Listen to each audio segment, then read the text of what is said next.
dermato m'a dit que j'ai 50% de chute de cheveux sur ma tête. Donc les 50 autres, je sais pas s'ils vont rester sur ma tête ou pas. S'il n'y a pas de traitement pour moi, c'est sûr qu'ils vont partir. Je dois prendre cette...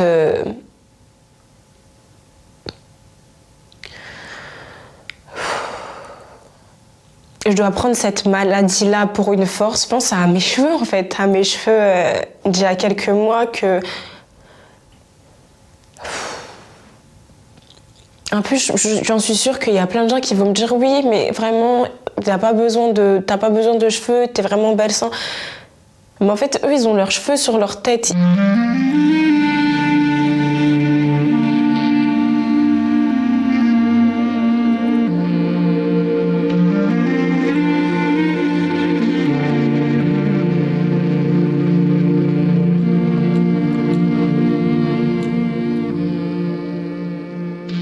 Ça commence à 14 ans. J'ai 14 ans et mon premier trou arrive au niveau en bas à droite de ma tête. Je ne sais pas ce que c'est. Je demande à ma mère non plus ne sait pas ce que c'est.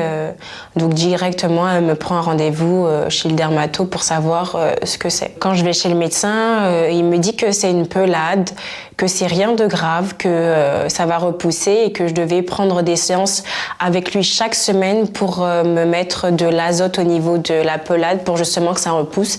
Et effectivement, ça a repoussé. 14 ans, je suis au collège, je prête plus attention à ça vraiment parce que le physique, il est très important quand on est au collège parce qu'on se fait vite charrier.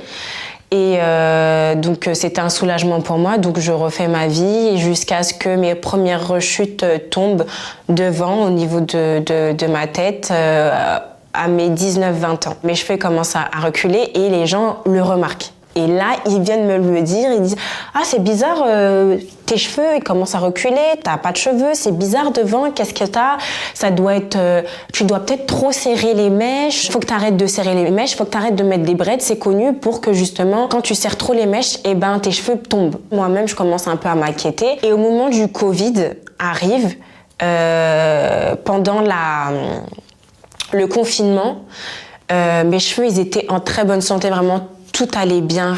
Et en fait, à la fin du Covid, à la fin du confinement, je vois que mes cheveux commencent à retomber. Je vais sur Twitter spécialement et je cherche clairement dermato pour peau noire. Je tombe sur une dermato qui est super bien notée, qui est super bien conseillée sur Twitter, donc je prends un rendez-vous chez elle. Quand je vais justement chez la dermato, elle me dit c'est de l'alopécie de traction, il faut arrêter de mettre des mèches, tout ça là, c'est pas bon pour votre cuir chevelu, vous donne du coup des médicaments, vous allez voir dans 6 mois ça va repousser, vous revenez. Là il y a quelques mois où je fais du hair kneading, pareil c'est conseillé, c'est des traitements naturels, ça va refaire pousser tes cheveux. Là elle me dit que c'est des pelades, je devais pas m'en soucier parce que ça allait repousser.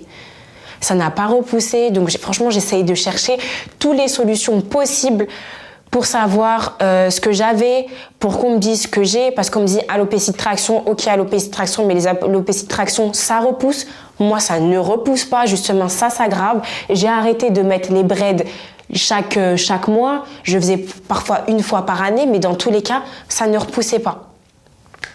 Donc j'ai pris justement cette décision de raser ma tête parce que je ne trouvais pas de solution. Je me suis dit que je vais me raser la tête, mais je me suis jamais dit vraiment que j'allais le faire. Parce qu'il fallait beaucoup de courage pour raser sa tête, en sachant que pour moi, les cheveux, c'est toute ma vie.